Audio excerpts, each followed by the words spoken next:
What's in a lean business plan? Strategy, tactics, milestones, metrics, assumptions as a third point, and then the essential numbers. If you don't review that plan and compare results to assumptions and look at, did we execute well or did our assumptions change? If you're not working with that plan and it's not getting you towards your goals, then it's a bad business plan. I don't care how beautiful it looks or how many people say it's great. If it doesn't change your business for the better, then it's not very good. The following is brought to you by Thryv, the end-to-end client experience platform that helps you get the job, manage the job, and get credit.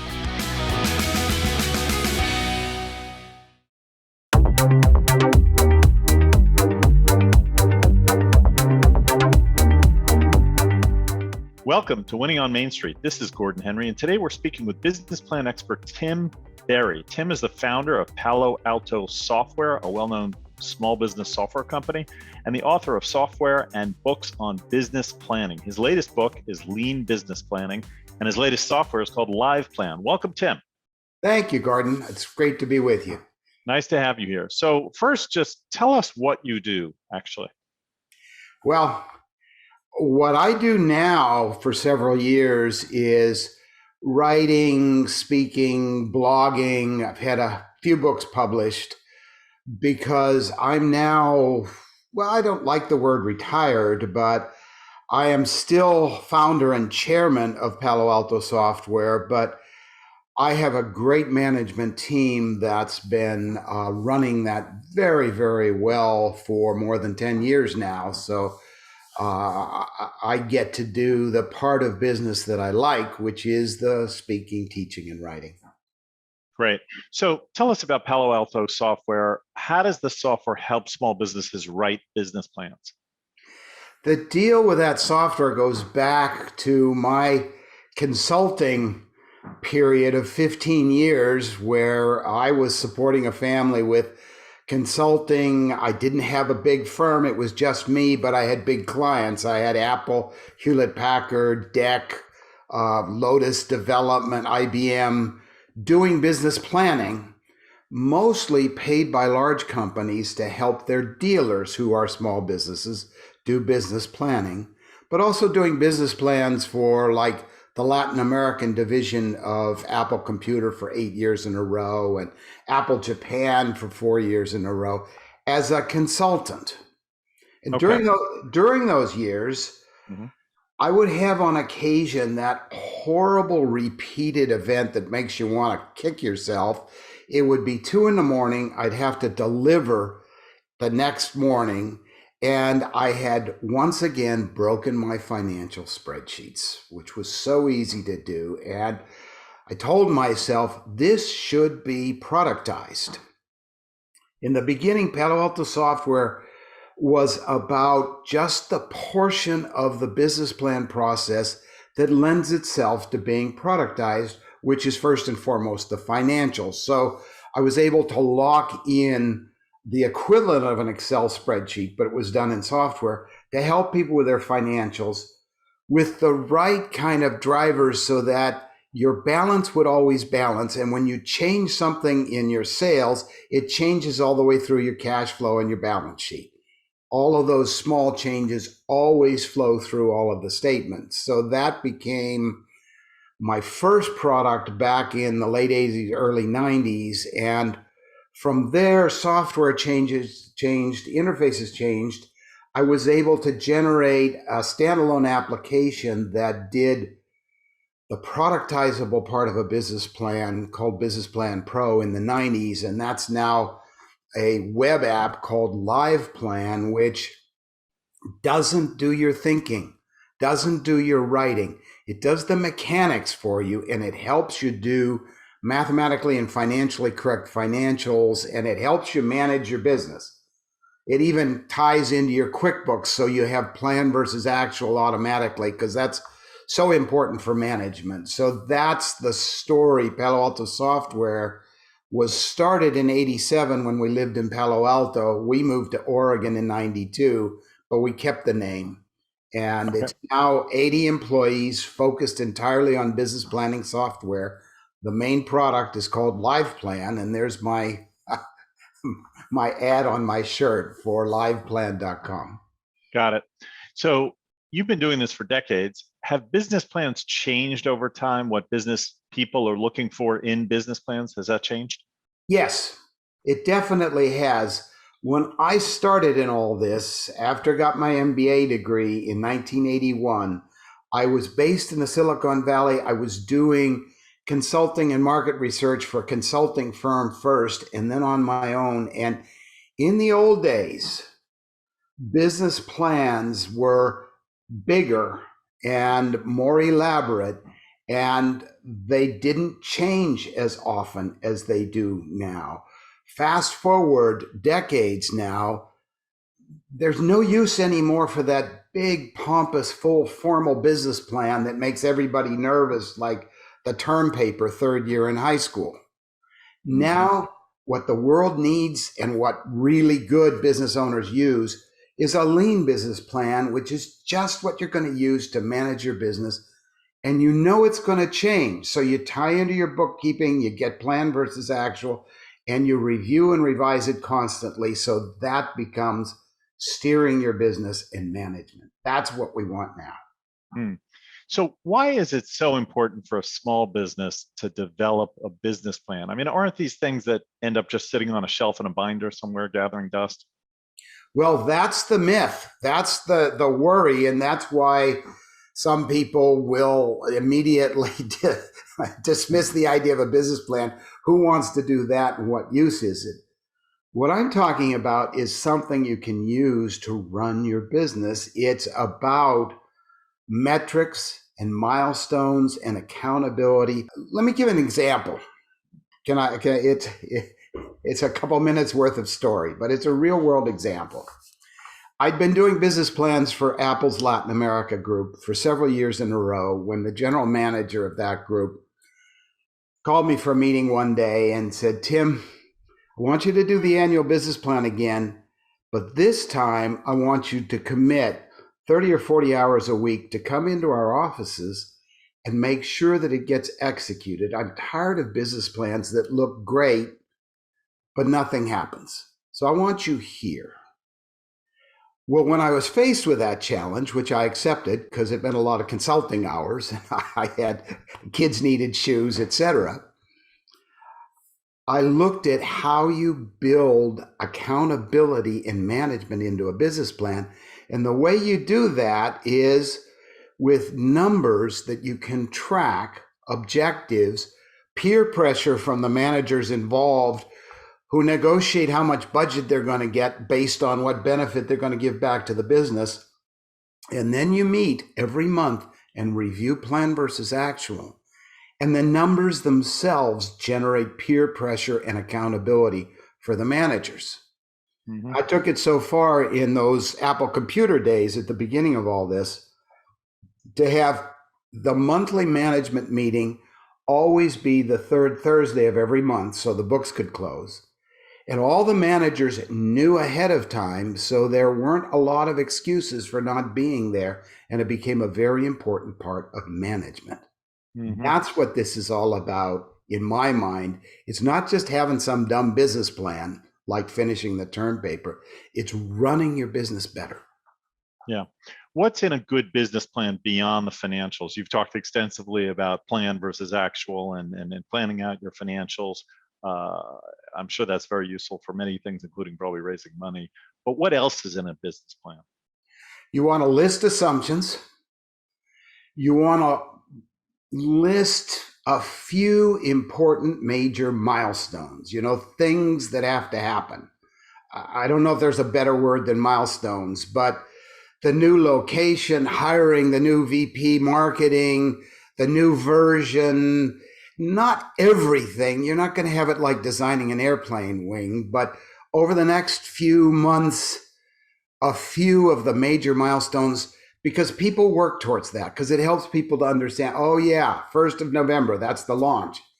And then maybe looking out 2 or 3 years, some other major milestones, just what you can foresee. You're going to review and revise often, but you want to have that plus metrics. How are you going to track it? If you say we're going to be the best, well, then what does that mean? If you're going to build marketing through social media, put in your plan how many Facebook ads, how many views, how many likes, how many tweets, how many retweets. Put in numbers so that you can track what's happening. All of that, because it's about management. And then you said numbers already, but also tracking metrics. The other thing I always recommend is just a couple pages, maybe even 1 page bullet points on what's your strategy. Mm-hmm. And bullet points as well on what are your main tactics to execute strategy. Mm-hmm. So strategy is like, what's your market focus? How does your product or business offering match that market focus? And what's your identity as a business? What do you like to do? What's your core competency? How are you essentially different?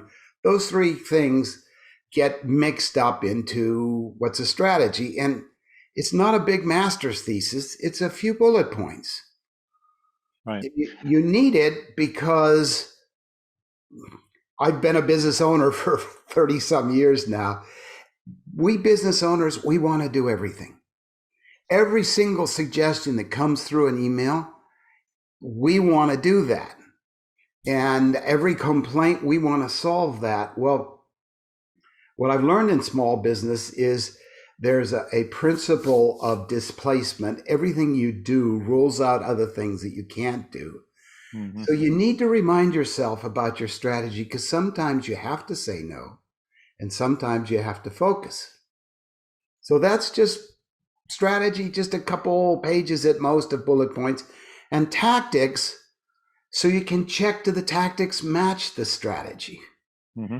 If you're a service business that wants to do a peace of mind consulting relationship with your clients, don't be bugging them on the 31st day about paying their invoices. Give them a break. You're managing relationships. Do your tactics match your strategy?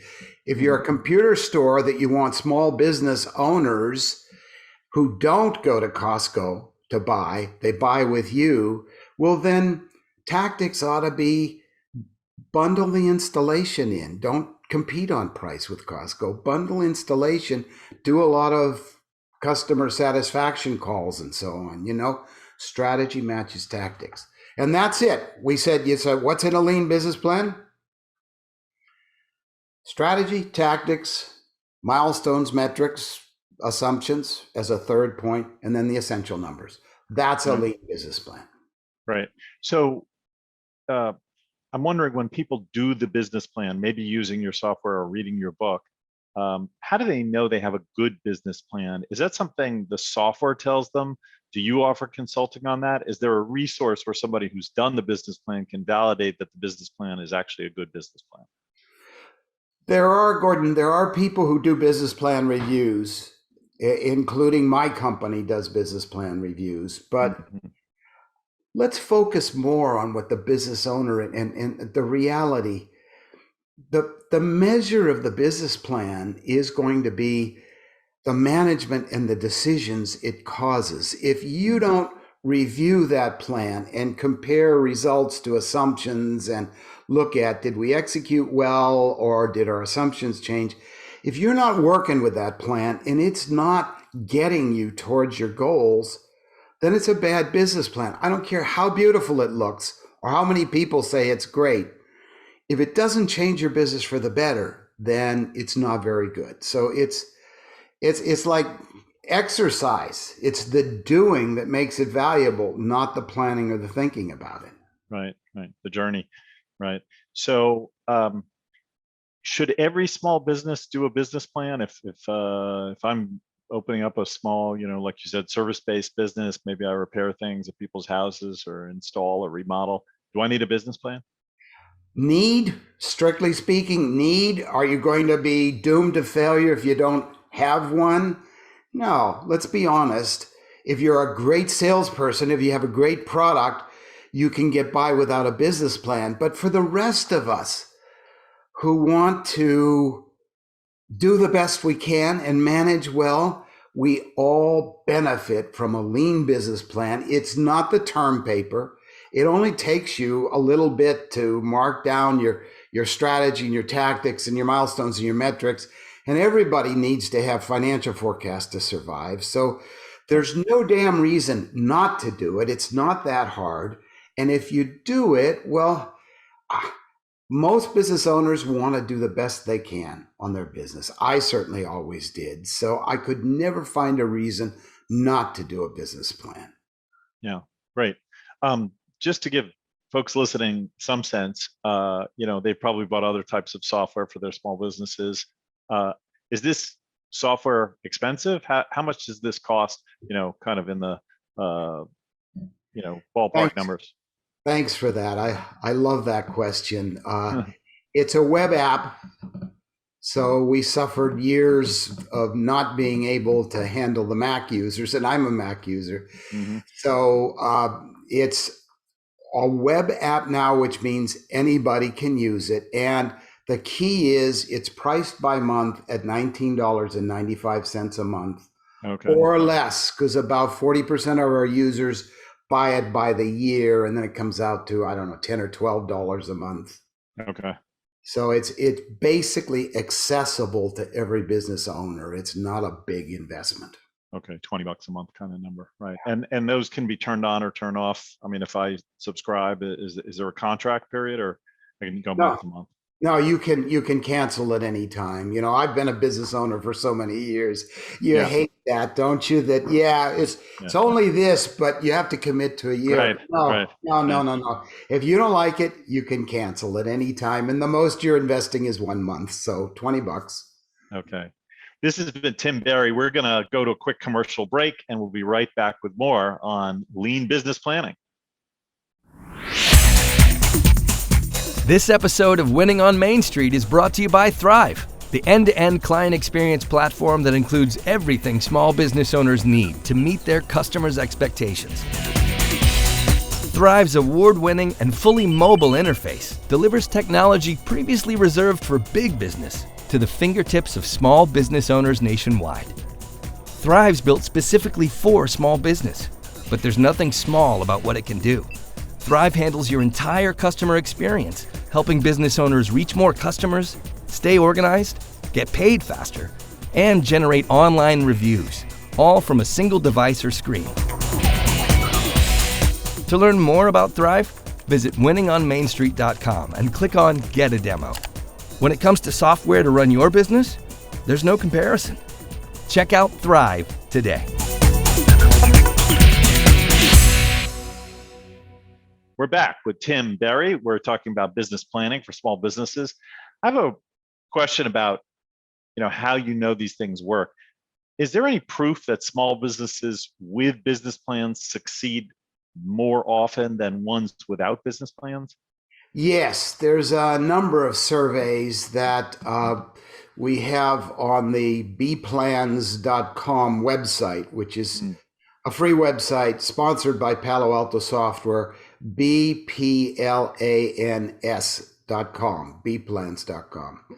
where we have surveys that show that those business owners who said, yes, I do business planning, were, I think it was 43% more likely to exist 3 years later. And, I don't remember the percentages, but it was pretty convincing in 2-3 different surveys that the people, nobody was looking over their shoulder and testing there. They were just self-reporting, but they were self-reporting that things went a lot better when they had business plans. Right. So this stuff works. Well, it seems like for a modest cost of maybe $20 a month or less, and it sounds like proof and common sense that, if I've made some effort in planning what I'm going to do, this is something small businesses should really consider. So I want to just turn to maybe some more personal questions for you in the time we have left. What got you interested in business plans? Oh, that's funny, Gordon, because I spent my first 10 years of life as a foreign correspondent in Mexico City, writing for UPI and Business Week. And I discovered as I got into business writing that the politicians could lie to you with words and they could lie to you with numbers. But if they had to produce both words and numbers, you got much closer to the truth. So and then after that 10 years in journalism, I went back to the States. I did my MBA at Stanford and got more education on how the numbers come together and so on. But the business plan for me became a spark, both that small business and entrepreneurship, getting your hands around the whole business. But back to what I said with that discovery in journalism, business planning is not really words and numbers, but concepts and numbers. And if they don't match, it doesn't work. And that fascinated me when I got out after business school. I took a job in a high-tech market research firm doing that kind of market research for a few years, but I went out on my own with clients to do the work I liked, which was generating business plans for small and large businesses. So you're called Palo Alto Software, but you're based in Eugene, Oregon. So I guess you kept the Palo Alto name, which tied to your old Stanford days, and but you moved up north, I guess. And Eugene. every business owner understands this. You spend money and effort in marketing, and we started in the middle 80s. Brand. We decided, for the person, this is for small business owners everywhere. Mm-hmm. My wife came into me in the late 80s, came into where I was working and said, Tim, we put up with all the crap of you doing your own business. Why don't we get the upside and go live where we want to live? Mm-hmm. And that sparked the move from Palo Alto, where the Bay Area, freeways and traffic and whatever, to Eugene, Oregon, where we've been since 1992. And Gordon, for your audience of small business owners, we did it because we could. Yeah. Well, there are many people now who are moving around with this COVID and finding in the pandemic they could move around with Zoom meetings. So maybe there's a few people. The other part of that question is, as we moved to Eugene, Oregon, we had branding and marketing and ownership of the name Palo Alto Software. Sure. And Palo Alto says Silicon Valley and it says Stanford. So we absolutely kept it. Well, Tim, thanks very much for your time today. We're kind of out of time, but this has been great. And it's a fascinating story how you've built this business over 40 years, Palo Alto Software in Eugene, Oregon. Thanks for joining us. Hey, Gordon, and congratulations on Thryv, you too. Great service for small business owners, and I appreciate the invitation and the chance to share some of these stories. Great. Thanks for joining us. So if you like today's podcast, please give us a 5-star review and tell a friend or colleague to subscribe. And until next time, make it a great week.